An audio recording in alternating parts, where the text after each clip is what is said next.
Welcome back to Up North at 4. I'm now in my hometown of Rhinelander with Bill Vankos from the Rhinelander Historical Society, or is it the Rhinelander Area Historical Society? It's either one of those two. Rhinelander Historical Society. Okay, my first instinct was correct. But anyway, Bill, thanks for joining us on the program. Thank you for having me. So you've been watching these. You know our theme of kind of the early days of each community, and we answer the question of how a community got its name. So we'll start with Rhinelander, Wisconsin. How did it get its start? And just tell us about the early days. Okay, so similar to what the other people were talking about, we have a lot of things in common. We have the timber, we have the rivers, we have railroads. All of those come together. As a matter of fact, yesterday they mentioned the Mason and Donaldson Lumber Company as the lumber broker. Mr. Donaldson lived in Rhinelander.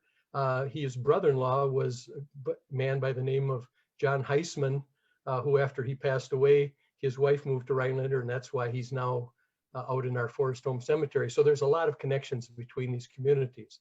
So as other people talked about, the Native Americans were here, first the Sioux and then the Ojibwe, and there were fur traders that were using the rivers as they were going around and trading for furs. And so everyone knew of all of the vast amounts of timber up here. They just weren't sure what they could do with it. So the prevailing thought was the logs would be cut up here in northern Wisconsin. You'd wait till spring until the river was really flowing good, and then the logs would be sent down to a mill, Stevens Point, Wausau, one of the other communities that have sawmills that could handle the wood. The problem with that is there's a lot of falls and a lot of rocks and a lot of twists and turns in the Wisconsin River, and it's very challenging to get the logs down there. It's not a matter of days, it's a matter of weeks or months to get them, because you keep getting log jams and they have to be unsnarled and all of that good stuff. So even though people knew of the timber up here, no one really acted on it because it was too difficult to process it. So enter the Brown family from Stevens Point. The father, Mr. Brown, was a successful businessman. He was a logger and lumbering. He was in farming, a number of things down in Stevens Point. As a matter of fact, their family home is on the site of where Old Main is now for UWSP. Go Pointers. So anyway, in 1872, his oldest son and a family friend decided to take a canoe trip and come up and look at this area that had been widely known, and it was referred to as Pelican Rapids. So that was the name of the entire area up here. It was just called Pelican Rapids because of the Pelican River joining the Wisconsin. So anyway, so Anderson Brown, or AW, back then it was, I guess, in vogue to go by your initials. So an awful lot of people just went by their initials. He was AW Brown instead of Anderson a lot. So anyway, he came up, he looked it over and saw the potential up here, but like everyone else, knew it was going to be a challenge on how you would handle it. So he went back to Stevens Point and he told his father and his uncle, whose name Thomas Anderson, about it, and said, we need to invest in some land up there. Well, it took him a couple of years to talk him into it. So finally, about 2 years later, in 1874, the family purchased 1,500 acres, their initial purchase of land up here. But again, they just sat on it because they weren't sure how they were going to do it. Well, fast forward now 4 more years, and the Brown family was obviously connected in business around the state. They had their ear to the ground, and they heard that the Milwaukee Lakeshore and Western Railroad, which we heard of yesterday, was going to put a line in from Milwaukee to Ontonagon, Michigan. And that was going to come within 15 miles of Rhinelander. So suddenly, Anderson Brown has a different vision than everyone else. Everybody else is thinking we need to harvest timber, shoot it down the river. His idea is now we can process it up here, up where it comes down. So they approached the railroad and said, what would it take for you to extend a line 15 miles from Monaco to Rhinelander? And so they started the negotiations, and they, of course, presented their business case on how many loads of product could be in and out of the community. In addition to that, they offered the railroad half of their land holdings, so half of that 1,500 acres. And you might say, well, what was the railroad going to do with that? They don't put railroads all over the place. They don't, but they sell the land and they use that profits to finance their railroad. So they offered them they built the business case. They offered them the half of their property, and then to really sweeten the deal, they threw in the last part, which was they offered to name the new village or city after the president of the railroad. So they weren't above schmoozing to get what they wanted. So the president of the railroad, Frederick F.W. Rhinelander. So that's how they offered to get the name. Now, by all rights, this should be called Brownsville or Brown or something, because the Brown family is what really got this thing going. But that family was not sentimental. This was a business adventure for them.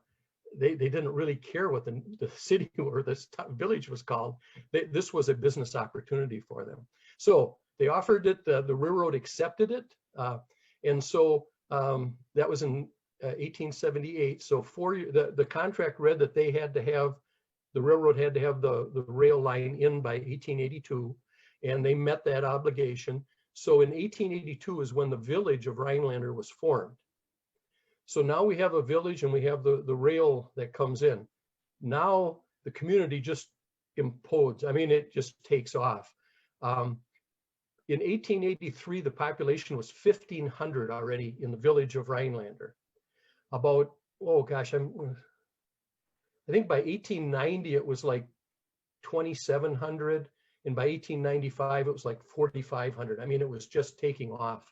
We had all of the loggers coming in. We had all of the shopkeepers, you know, for general stores, hardware stores, hotels, restaurants, just all of that stuff coming in as well too. So the city, or the village, excuse me, at that time took off. Now we were still part of Lincoln County at that point. So Oneida County wasn't formed until 1885. I think it was 1885 was Oneida County was formed. So if you look at the original plat of Rhinelander that the Browns developed, right in the center of the business district, you'll see a block that was set aside for the courthouse. So even though they were still Lincoln County and just starting with everything, they had a vision that this could be the county seat at one time. As it turns out, they didn't use that particular block that they had first assigned to it.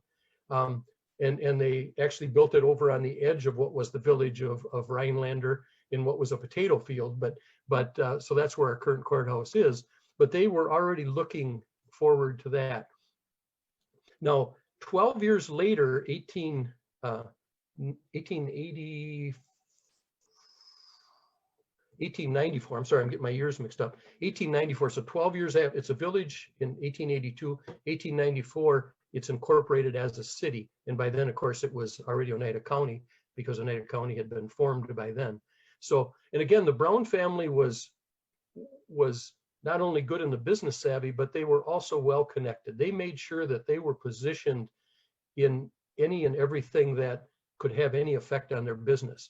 So when the village of Rhinelander was part of the town of Pelican, the second brother, Webster Brown, was the town chairman.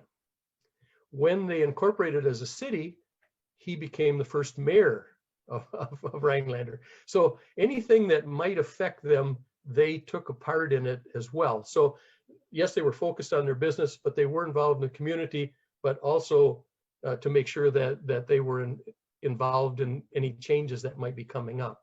So anyway, so that's how the city, or starting out the village and then later the city of Rhinelander, was named after the president of that railroad, the Milwaukee, Lakeshore, and Western. Bill, thank you so much for that. I was engrossed the whole time. I want to do a brief recap. I want to make sure I understand it correctly. So in a quick summary, the Brown family, very shrewd business family, invested in Rhinelander. They founded Rhinelander, and they were worried about moving logs in the tricky to navigate Wisconsin River, but an opportunity came with a railroad. So they cut a deal with the railroad, including naming Rhinelander after the president of the railroad company. And from there, it takes off. Am I understanding the gist of it? You are exactly.